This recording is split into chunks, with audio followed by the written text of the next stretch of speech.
Hey everybody, Anton here from ecommercelifestyle.com. Today we are doing an interview episode with another member of the Dropship Lifestyle community. Excited to be talking with Allan Phillips, and he's got a pretty interesting story. I was just looking through Labs, which is our private Facebook group, and I forgot about one of the posts he made somewhat recently, which was pretty amazing. But yeah, Allan, thanks for hopping on here. Oh yeah, happy to be here. It's kind of wild. Yeah, it's awesome. So, speaking of that, we were talking for a couple of minutes before we started recording. And I know, typically the way we start these is talking about people's journeys, how they got involved with e-commerce. And everybody has kind of a different thing that kind of got them on this path. So what brings you here today? How'd you get into this? Yeah. So through a friend, I got involved in, first time I have a full-time job. My wife stays at home with the kids. I've got 3 kids. So that's the background, but I got interested in online auctions, buying like returned merchandise or something. So I would bid on it, pick it up at a warehouse, list it on Facebook, Marketplace, eBay, whatever, and just got kind of addicted to looking for value at different places. And it was fun, but I got tired of it really quickly, looking for new products. Looking, like I said, I'm working, I'm squeezing this in on the margins, and so I started looking for different places. Hey, wouldn't it be cool if I could just sell the same product over and over? I did some searching. I found a podcast where you were a guest. I wish I remembered the name of the podcast. If I remember it, I'll get it to you. Okay. But I was like, this is what I need to do. And so I attended a webinar. It's like, okay, this looks legit. Got into it, and that's the story. That was a couple of years ago, probably a little over 2 years ago that I signed up for the course. And the store that you're building and running now, is that the first store you started when you got going with this business model? It is. It is. Okay. Yeah. Cause I saw the post I was referring to was one you made in May where you had like a massive sales day, and, congratulations on that. But it seems like from what we also talked about a little bit, that a lot of your orders are, they're definitely high ticket, but they're way up there because something I guess that's unique about what it is you do is a lot of it isn't just people go to your website and check out, right? You have people kind of interacting with you, which is your business, before they purchase. Right. Mm-hmm. Right. A lot of it is custom. There's technical questions, and I had no idea about. When I got into this, I was like, "This doesn't seem complicated," and then like, "Oh, there's so much I didn't know." And so there's a lot of hand holding, there's a lot of questions, there's a lot of customization that goes on there, and so a lot of our orders are placed over the phone. Mm-hmm. And all that technical stuff, you figured that out along the way, right? Once you got into it? Oh yeah. Got my nose busted several times. Made mistakes, almost sold, silly mistakes, like almost sold something for less than what I was going to have to pay for it. Canceled, all of it. Just learning the products in the market. But yeah. Yeah. So lesson for everybody, you learn as you go. Nobody goes into it thinking they know it all. And if you do think you know it all, you'll learn quickly, right? Like, oh yeah, there's a lot behind this.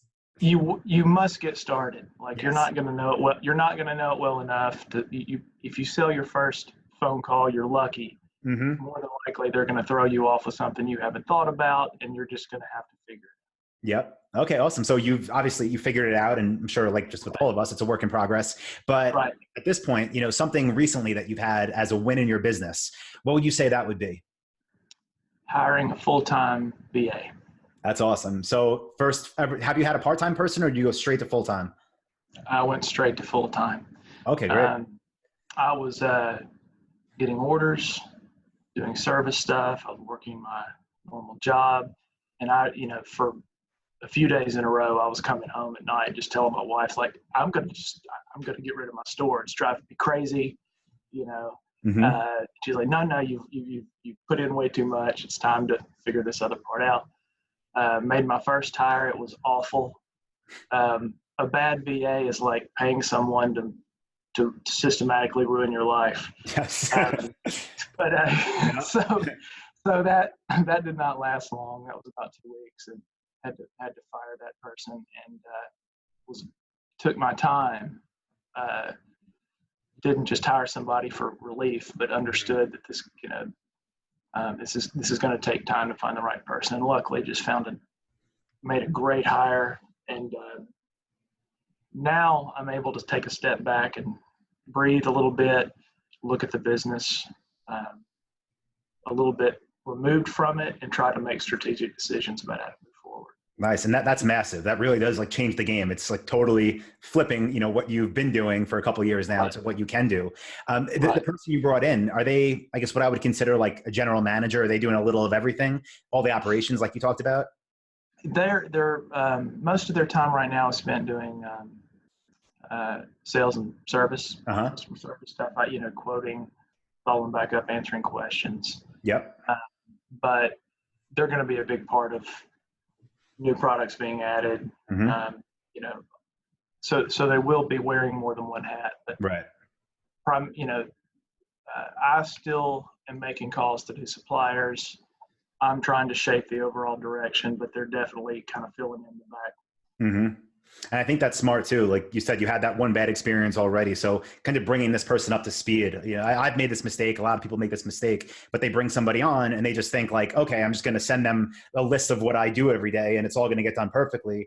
And like you said, sometimes you're just paying somebody to lose your business money. And it's definitely better to build them up and build responsibility over time. So that's huge. I guess for anybody listening, right, that maybe they're in a similar situation and they're feeling like, okay, I'm doing the work, it's working, but I need to bring somebody on. What's like, I guess, a tip or a piece of advice you can give on bringing somebody in that wasn't like the first time? Is it just go slower or anything else you did differently? Yeah. Look for a good hire and not just the least bad hire. That was kind of my, because you'll find a lot of, Upwork or wherever you go, you'll get some responses, and it can be discouraging. And so you may latch on to someone thinking, this is it. This is not terrible, so this must be it. And that's not the way to do it. Mm-hmm. So I would say take your time, have a system, have some way to disqualify people early. Like if they don't even get over this hurdle, they're certainly not going to be able to do this other stuff. And that will save you a lot of time. Yeah. So important. Like you said, like when you're hiring, because it's like out of desperation, almost like you said, you weren't sure what you even wanted to do with your store. And when you just want somebody, you take who's the best out of what you have. So that's massive. Whereas I probably could have waited a couple more days and gotten some inquiries from maybe the person that I ended up with would have. Awesome. Yeah.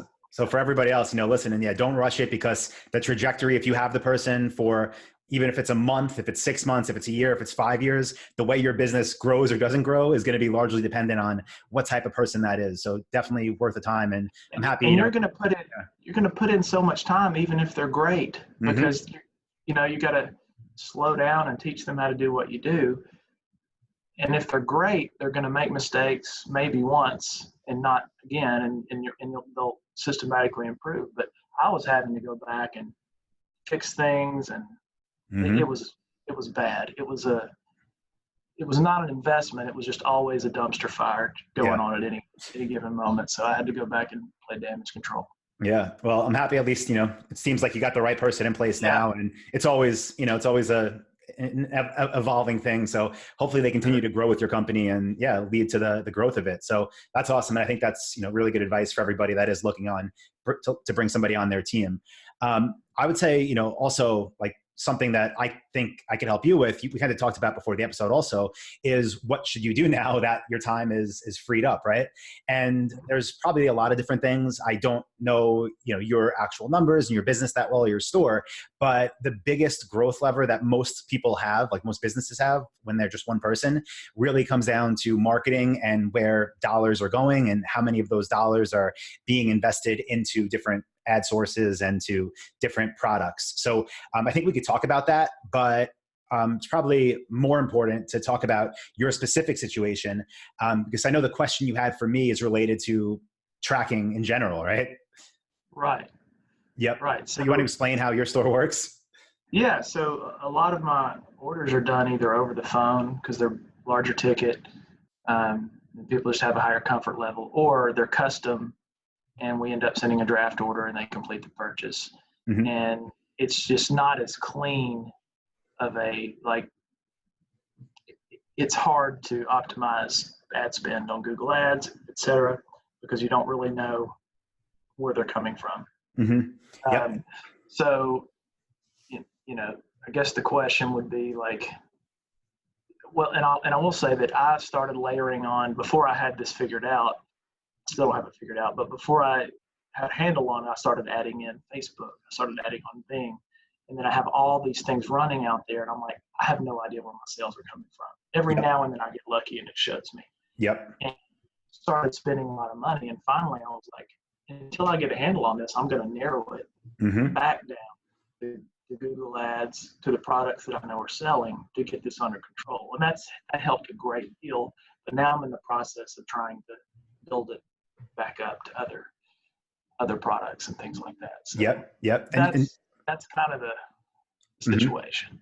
Okay, cool. Yeah. So I saw your question, so I made some notes, but just so like people listening understand like the reason that tracking is an issue. It's not that you didn't set it up correctly. It's that when people are ordering, they're not clicking a link, going to your website, buying, having the pixel fire, and the sale being attributed to whatever ad set it was. So that's the issue. So yeah, how do you deal with that? And it's not fun, but a lot of it is manual, and a lot of it still is a guessing game. And from what we've found, that kind of the best way to do it is just by literally manually tracking and picking a return on ad spend that you're comfortable with, knowing that you might be way off on what's attributed where. So how many phone or draft orders would you say you get a month, like units or number of orders? Oh, good. Yeah, probably. I'd say we get maybe 5. Okay. So, I don't do it. My average order value is like $8,000. Oh, wow. Okay. So we don't 5 sounds small, but you're talking like $40,000-$50,000. Yeah. Right. So it's not crazy. Yeah. But I would say, let's just say 4 are draft orders. Okay. Yep. So I'm sure like right now, if these are on the phone, are you asking the people, how they found you, and memory is always. And I need to do, that's actually something that I need to be sure that my VA is doing as well. Yeah. 100%. Because they're spending money with you. They're on the phone. If they didn't call you and they just, did it through a draft order, you sent them a link for, you can call them. They're going to pick up. I thought that's like really the main thing to start with, taking advantage of talking to the customers. What's good is it's not some inexpensive thing where it's not worth a phone call. So I would turn it into a whole conversation and try to get as much information from the customer as you can also. Maybe they needed more of what you have, even ask them where else they looked, ask them why they chose you, and just, get some research out of it, but also to the best of their ability, where do they find you? You also said you started doing one thing that I was going to recommend, which is keeping your ads as simple as possible. So like if Google is profitable for you, and it had been before you added everything else, I would stick with Google Ads, and then I would still have Facebook remarketing just as like dynamic with a small budget, just so it's there as like a catch-all. And what I would make sure to do too is when customers said, even if they say, oh, I saw a Facebook ad, and Facebook is always remarketing, you can ask them, they remember what they were searching for on Google, were they comparison shopping, and it really is that type of process. From there, what I recommend doing is having a Google Sheet that just has all of your orders in it. So let's just say there was 5 draft orders this month. You would have those 5 orders, and let's just say, it said for each one, Google Ads, I saw a Google Shopping ad, or I, found you organically, whatever it was, take that data. And then from there, you can go into your Google Ads account and pull up your dashboard. And what you're looking to do is kind of combine them. And there's not a way, obviously, to like import the data. But what you can at least do is if, again, let's say you got 5 draft orders last month, and you see that they're for like 2 or 3 products, then you go in your Google Ads account and you see you spent, $500 on clicks for product A and B and C. It's like that. It literally is like a meshing of them manually. So not as clean as it could be and as it is with most stores, but that's kind of the process. And another thing to note is just like, make sure you never do any type of auto bidding or like target return on ad spend bidding, because it's not going to be tracked. You tell Google, like, I'm willing to spend up to 10x return on ad spend or whatever it is, not an option. But yeah, it's just more of that manual review, adding in one more step. But my opinion, it's worth it because it's a big order. I mean, it's working, and I'm comfortable going. I don't know exactly what's working, but I can kind of feel the proximity of what, and I don't know. Right. I feel that everything works together to drive the results. So. And it definitely does. And like that's a big thing too. Like, that's why even Facebook, if Facebook is, small budget and that's your remarketing, and everybody's telling you Facebook, but they found you on Google first, like I wouldn't cut those secondary drivers of traffic, right? Or if you are advertising on any like community forums or blogs or anything, I wouldn't cut that either. I would just make sure that the customers were asked.